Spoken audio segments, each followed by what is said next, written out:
Welcome to E-Bible Fellowship's Evening Bible Studies with your host and Bible teacher, Chris McCann. For more studies, visit our website at www.ebiblefellowship.org. And now, here's Chris McCann.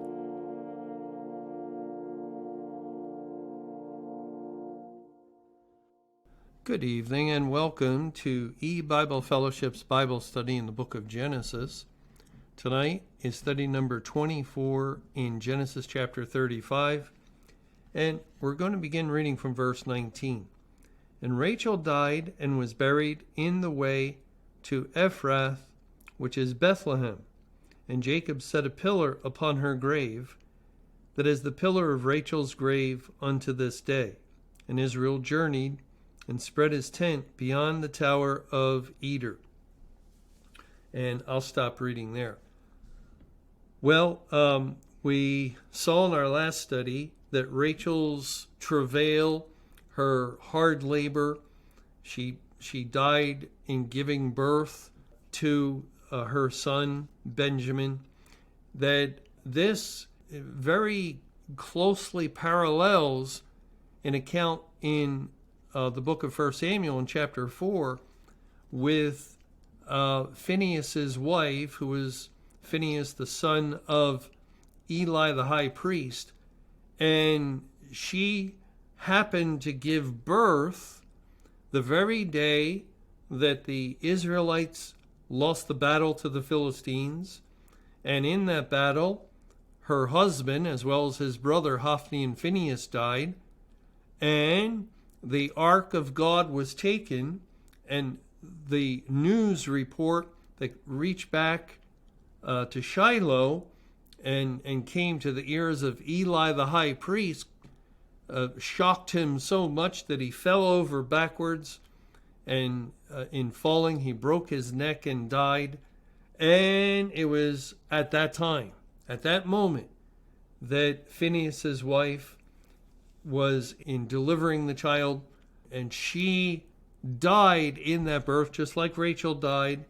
And she called her son's name Ichabod, which means the glory has departed, because the Ark of the Covenant was the glory of Israel.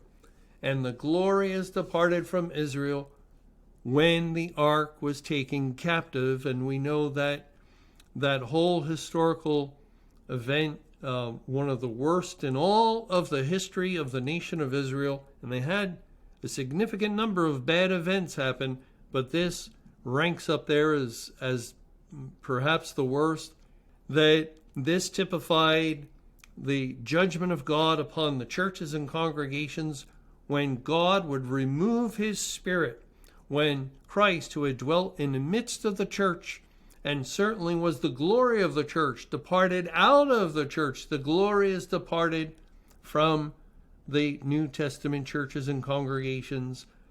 And that's the time of the travail and birth of the child as the mother dies.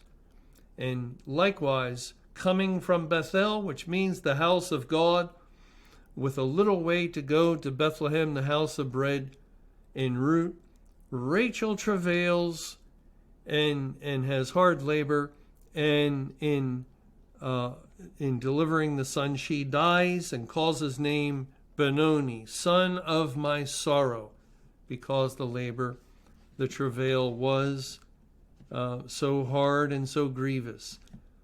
Well, we can understand how it relates to the Great Tribulation, and we discussed that last time. But now we're going to look at the location where Rachel died. Verse 19 of Genesis 35, Rachel died and was buried in the way to Ephrath, which is Bethlehem. So in the way to Bethlehem, but out of Bethel. And I mentioned that this may identify with that period of time, that transition period from one rain to the early rain to the latter rain, from one season of fruits, the first fruits representing all that became saved in the churches, to the final fruits, the great multitude out there among the nations, and in between 2,300 grievous evening mornings. And yet there were numbers of people that came out of the church. They had been saved in the church. Therefore, they were spiritually conceived, as it were, in the churches and congregations. And they came out, and Rachel, I'm not sure exactly who she is representing. Her name means the ewe lamb, so she's like a sheep, and she is giving birth. I think she would have identification with the churches, with the bringing forth of God's elect, the fruitfulness in the churches and congregations, and actually Ephrath identifies, it's related to fruitfulness, that word, and Bethlehem, the house of bread, but it's in this in-between sort of location, just like there was a famine in between the rains and a famine in between the gathering of fruit. Well, it also tells us that she was buried, and in verse 20, Jacob set a pillar upon her grave. That is the pillar of Rachel's grave unto this day. The word pillar is the usual word for pillar.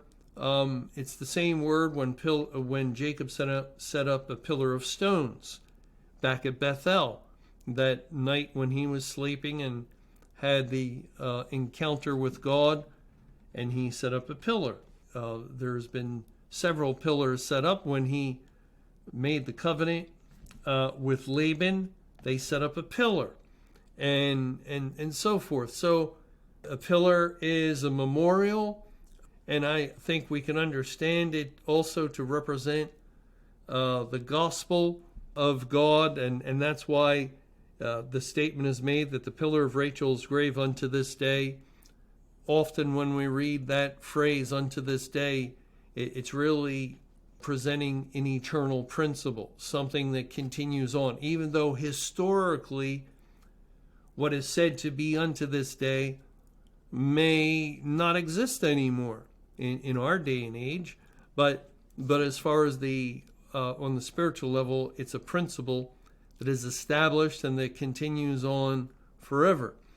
Well, we read of Rachel's grave here, and we also read of her grave in another place, and that's in 1 Samuel chapter 10, where it's just mentioned for some reason.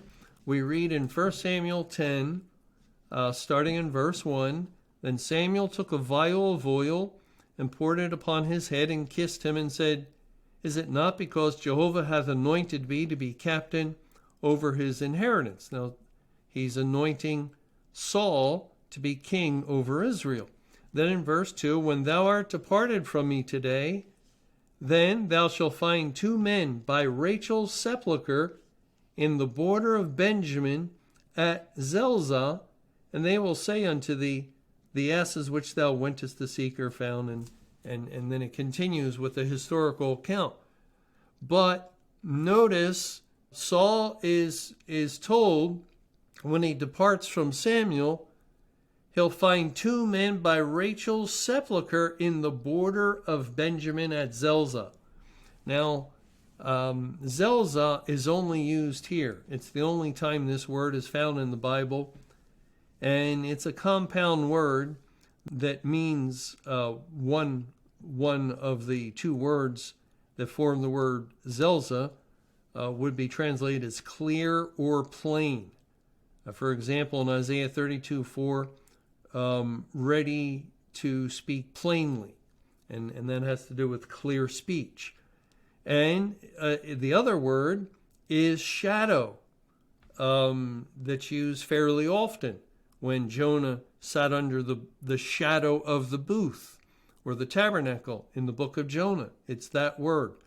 So together it would be clear or plain shadow, and I'm not sure what that means, but it's in the border of Benjamin at Zelzah. It apparently was a place, but we're also told it's the border of Benjamin.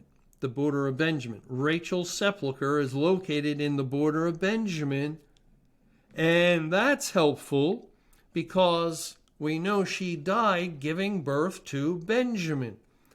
And we wonder, is it possible that God gave that land to the tribe of Benjamin? We know that the inheritance for each of the tribes was chosen by Lot, and that doesn't mean it wouldn't be according to God's will, that he could not do something like that, because the Bible tells us the lot is cast into the lap, but the whole disposing thereof is of Jehovah. So apparently God, in meting out the land for inheritance to the tribe of Benjamin, included the area either where Rachel died or near where Rachel died. And if we go to Joshua chapter 18, in Joshua 18, we read in verse 11 of Benjamin's inheritance. It says, "And the lot of the tribe of the children of Benjamin came up according to their families, and the coast of their lot came forth between the children of Judah and the children of Joseph." So Benjamin's lot, where their land would be, where you could find the tribe of Benjamin, was in between Judah and the children of Joseph. And the children of Joseph here would be a reference to Ephraim. So in between Judah and Ephraim lie Benjamin, the tribe of Benjamin. And we know that they're coming from Bethel on the way to Bethlehem. Bethlehem is in the land of Judah. It's a part of that inheritance of the tribe of Judah. That's where Bethlehem is. Well, where is Bethel? Let's go to Judges chapter 4. Judges 4, and we read in verse 5 of Deborah, "And she dwelt under the palm tree of Deborah between Ramah and Bethel in Mount Ephraim. And the children of Israel came up to her for judgment." So Deborah dwelt under the palm tree between Ramah and Bethel in Mount Ephraim. So the location of Bethel is in Ephraim. The location of Bethlehem is in Judah. And according to Joshua 18:11, in between is Benjamin, or it would fit in between Ephraim and Judah. And so that is interesting. I don't know the spiritual meaning of that, but it helps us to understand that God did indeed give this portion of land where Rachel died, and 1 Samuel 10:2 says that Rachel's sepulcher was at the border of Benjamin, that God gave it to the tribe of Benjamin, who were descendants of the son named Benjamin, born in that very spot as Rachel travailed and died. It's just an interesting tidbit that we can take a look at. Now, another interesting thing is that Rachel is married to Jacob. Jacob is one of the major patriarchs. Again and again, the Bible speaks of Abraham, Isaac, and Jacob. And there's a place where the patriarchs are buried. Abraham purchased it back in Genesis chapter 23. You can read about it. He purchased it from the children of Heth. And there he buried Sarah, and later Abraham was buried. And actually soon, as we continue on in this chapter, Genesis 35, not too many verses from where we're at, in verse 28, we read, "And the days of Isaac were 104 years, and Isaac gave up the ghost and died. and was gathered unto his people, being old and full of days, and his sons Esau and Jacob buried him. Well, where did they bury him? Back in that cave in Machpelah. So apparently, even though it could have been a long distance or quite a journey, they took that journey to bury Isaac, and we're told that Rebekah's also buried there. Let's look at Genesis 49. Genesis 49, and I'll start reading in verse 29. And this is when Jacob is about to die. And he charged them and said unto them, I am to be gathered unto my people. Bury me with my fathers in the cave that is in the field of Ephron the Hittite, in the cave that is in the field of Machpelah, which is before Mamre, in the land of Canaan, which Abraham bought with the field of Ephron the Hittite for possession of a burying place. There they buried Abraham and Sarah his wife, and there they buried Isaac and Rebekah his wife, and there I buried Leah. Well, Jacob buried Leah in that burial ground, not Rachel. And I'm sorry, I don't think I'm going to have any answers for why that is.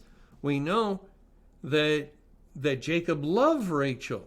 He longed for her. He wanted to marry her. He thought he was marrying her when Laban, that deceitful man, substituted his other daughter, Leah. And so Leah, or Jacob woke up in the morning and realized he had married Leah. Leah therefore became his first wife.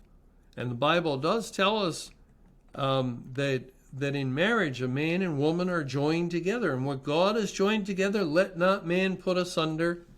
And, the Lord Jesus pointed out that God made man and woman, and that's how it was from the beginning.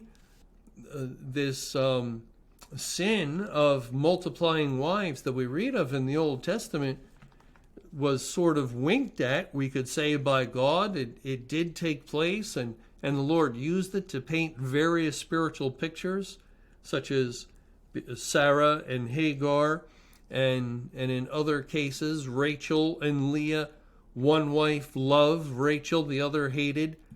But it may be that given the fact that Leah was the first wife, and even though it was done in a deceitful way, yet once married, you're married. We can definitely see that. Maybe that's why Leah is buried in that sepulcher for the patriarchs, and Rachel was not. There could be another spiritual meaning. I'm not sure what it is, but it just is unusual that here is the beloved wife of Jacob, the patriarch. They have available that sepulcher, and yet she's not buried there. She's not buried there. She's buried in this place where it's out of Bethel and on the way to Bethlehem, but they were traveling, they were sojourning, and I'm not, again, sure of the spiritual significance of all this, but it's just information for us that we can consider and pray about. Maybe the Lord will give us wisdom by the time we reach Genesis 49. And actually, I'm not aware that we read of Leah dying anywhere as we read of Rachel dying, that it's just sort of stated at that point. Is it possible that Leah has already died before Rachel and was buried in that cave? Yeah, that could be a possibility. I'll have to check that out. Leah's name is only mentioned 2 or 3 times from this point going forward in the book of Genesis, and one was in the verse we looked at in Genesis 49, there I buried Leah. The other 2 are references to the sons of Leah, That is, she is not in view. And so again, that would leave open the possibility that she had died prior to Rachel. Well, okay. Lord willing, in our next study, we're going to move on to verse 21 that speaks of Israel journeying and spreading his tent beyond the Tower of Eder. And we'll investigate this Tower of Eder. What does it represent, and what could be the spiritual meaning of this tower? Thank you for joining us for eBible Fellowship's Evening Bible Studies with your host and Bible teacher, Chris McCann. For more studies and information, visit our website at www.ebiblefellowship.org. Until our next Bible study, may the Lord's perfect will be done.